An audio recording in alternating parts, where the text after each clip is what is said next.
আসসালামু আলাইকুম রহমতুল্লাহ। আল্লাহ তাআলা বলতেছেন,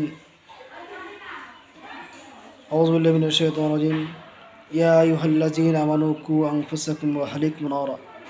আল্লাহ তাআলা বলতেছেন, তুমি জাহান্নামের আগুন থেকে বাঁচো আর তোমার পরিয়াল, তোমাদের আহলায়াল সবাইকে জাহান্নামের আগুন থেকে বাঁচাও।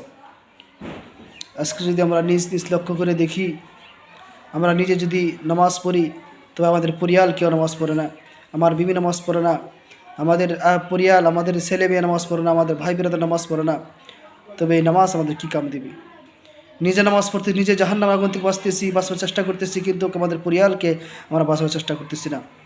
আজকে লক্ষ্য করে দেখেন, আপনার ছেলে নামাজ পড়ে না, আপনার মেয়ে পর্দা করে না, আপনার মেয়ে নামাজ পড়ে না, আপনার বিবি নামাজ পড়ে না, আপনার বিবি পর্দা করে না, এগুলা কে বাঁচাইবে? এইগুলো এক নম্বর। এইগুলার বাঁচানির নাম, এইগুলাকে নসিহত করা এক নম্বর তবলিগ।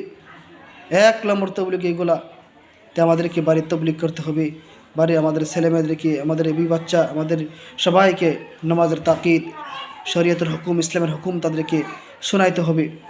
আজকে আমরা এইগুলা বাড়ির মধ্যে আমরা অ্যাপ্লাই করতেছি। সেই জন্য আমাদের নিজেও জাহান্নামের আগুন থেকে বাঁচতে হবে, আর আমাদের আহলে আয়াল পরিয়ালকে সবাইকে জাহান্নামের আগুন থেকে বাঁচতে হবে।